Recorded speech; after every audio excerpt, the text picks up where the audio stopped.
Bismillahirrahmanirrahim. Rafi'as samawat wa munazzilul ayat Rahmanirrahim. Alhamdulillahi rabbil alamin. Ar-Rahmanirrahim.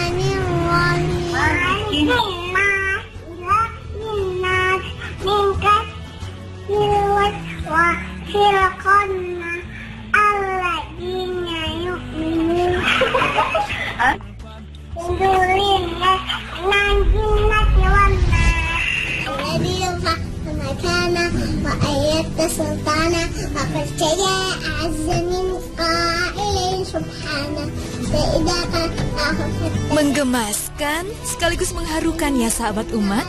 Dengan lucunya, Abdurrahman Fari, seorang anak berusia 3 tahun asal Aljazair ini begitu lancar dan bersemangat saat membacakan ayat demi ayat kitab suci Al-Quran. Di negaranya, Abdurrahman Fari dikenal sebagai anak ajaib karena kemampuan luar biasanya dalam menghafal Al-Quran. Padahal menurut ayahnya, Fari baru bisa berbicara saat umurnya 2 tahun. Dan yang menakjubkannya lagi, kata-kata pertama yang diucapkannya adalah ayat Al-Quran, yaitu surat Al-Kahfi. Masya Allah. Bakat Fari yang luar biasa ini didapatkannya sejak dalam kandungan, di mana sang bunda kerap mengaji. Dan setelah lahir, Fari pun selalu diperdengarkan lantunan ayat-ayat Al-Quran. Men hakimin anim. Sama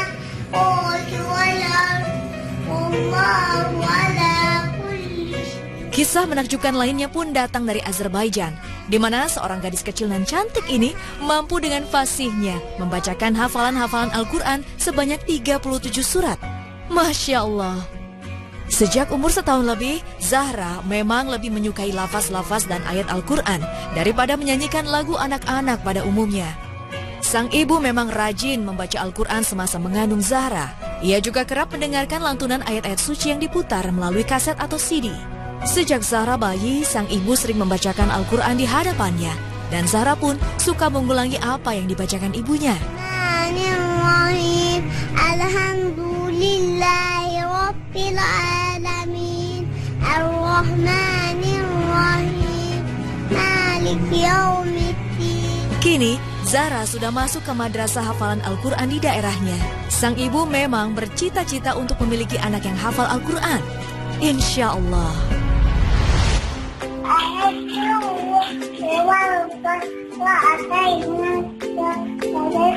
Video bayi yang sedang membaca Al-Quran ini sudah ditonton dan dibagi ratusan ribu kali oleh netizen.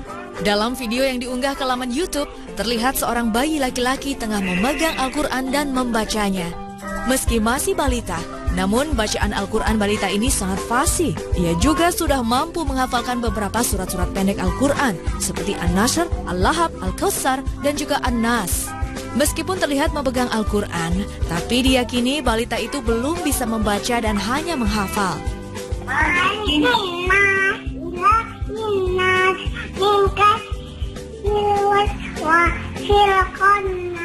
Tidak diketahui nama dan keterangan lengkap balita dalam video tersebut. Namun diduga ia adalah balita asal Indonesia dengan usia sekitar 2 tahun.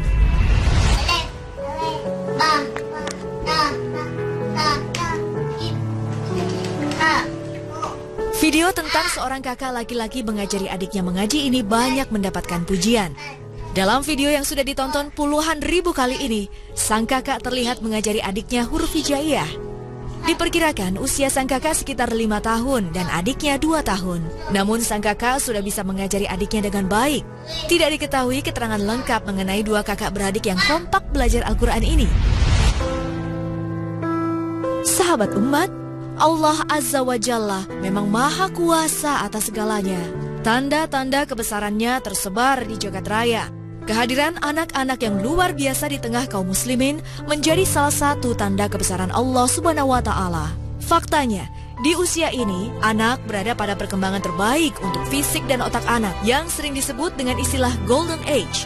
5 tahun pertama kehidupan anak merupakan masa pesat perkembangan otak. Setiap bayi memiliki potensi miliaran sel otak yang siap mendapat rangsangan. Salah satu hasil penelitian menyebutkan bahwa pada usia 4 tahun kapasitas kecerdasan anak telah mencapai 50% dan kecerdasan itu akan mencapai 80% di usia 8 tahun. Sebagai umat Islam, temuan ilmiah ini menunjukkan pentingnya memberikan rangsangan dan pendidikan Islami pada anak usia dini, termasuk mengajarkan Al-Quran. Kami akan memperlihatkan kepada mereka tanda-tanda kebesaran kami di segenap penjuru dan pada diri mereka sendiri. Sehingga jelaslah bagi mereka bahwa Al-Quran itu adalah benar. Tidak cukupkah bagi kamu bahwa Tuhanmu menjadi saksi atas segala sesuatu? Al-Quran, Surat Fussilat, ayat 53.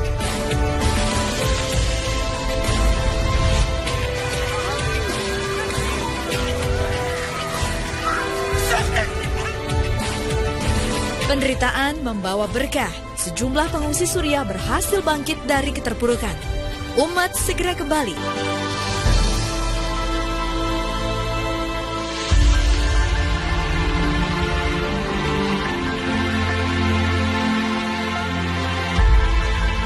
Demi menyambung hidup, seorang ayah rela menjual pulpen sambil menggendong putrinya yang tertidur. Foto pilu yang diunggah akun Twitter Gisur Simonarson ini membuat gempar dunia maya. Sang ayah yang bernama Abdul Halim Al-Attar adalah salah satu contoh perjuangan hidup pengungsi Suriah di jalanan Beirut. اشتغلت بلبنان أول ما بلشت بلبنان. قعدت هون ب3 سنين، يعني أيام بيع 150 قلم، أيام بيع 50 قلم، هاي رزقة من رب العالمين. لأنه لقيت أحسن شيء بيع الأقلام كله بيستعمل القلم. يعني ما في شخص ما بيستعمل القلم لأي شيء.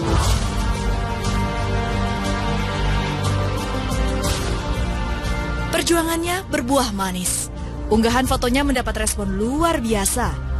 Donasi terus mengalir melalui penggalangan dana online dan berhasil terkumpul sebesar $191.000 Amerika atau sekitar 2,6 miliar rupiah hanya dalam waktu seminggu.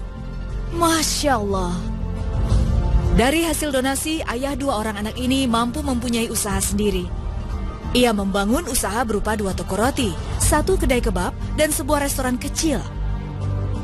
Kini, Abdul dapat memberikan hidup yang lebih layak untuk keluarganya di Beirut. Anak-anaknya kini bisa tinggal di apartemen dengan 2 kamar tidur. Putranya Abdullah kini bisa belajar setelah 3 tahun berhenti sekolah.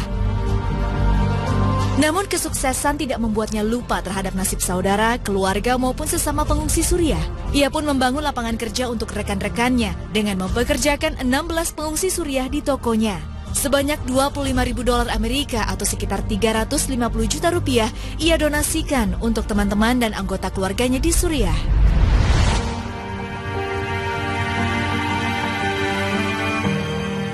Perang berkepanjangan yang terjadi di Suriah menjadi mimpi buruk bagi mereka yang tinggal di sana. Menjalani hari dalam ancaman kematian membuat sebagian besar dari warga Suriah memilih untuk mencari keselamatan dan pergi meninggalkan tanah airnya. Gelombang pengungsi pun membanjiri negara-negara tetangga dan benua Eropa. Walau hidup dalam kesedihan, secerca harapan terkadang muncul bagi sebagian dari pengungsi Suriah. Selain Abdul, masih ada beberapa pengungsi lainnya yang berhasil bangkit dari keterpurukan.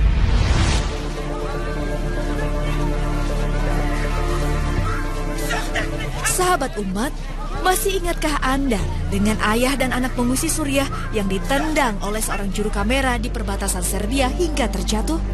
Ya, kejadian tersebut terjadi ketika mereka dikejar polisi yang melarang pengungsi Suriah masuk ke Hungaria. Pasca insiden pilu itu, kini sang ayah yang bernama Usama Abdul Mohsen dan anaknya Zaid menjadi sorotan di Spanyol. Kisah sedih mereka menjadi simbol krisis kemanusiaan dan membuat hidup mereka berubah 180 derajat. Direktur Akademi Sepak Bola Xenave Miguel Galan yang mengikuti perkembangan berita ini akhirnya mengetahui Abdul Mohsen adalah seorang pelatih sepak bola profesional. Miguel pun langsung menawarkan Abdul Mohsen melatih sepak bola di Madrid hanya dengan satu syarat, ia harus bisa bahasa Spanyol. Tidak hanya sampai di situ, mereka pun berjanji akan mengajukan suaka bagi istri dan anak Abdul Mohsen yang masih berada di Turki agar bisa kembali hidup bersama di Spanyol. Abdul Mohsen, dulunya seorang pelatih bola profesional di Suriah. Namun perang membuat kondisi tak lagi kondusif, sehingga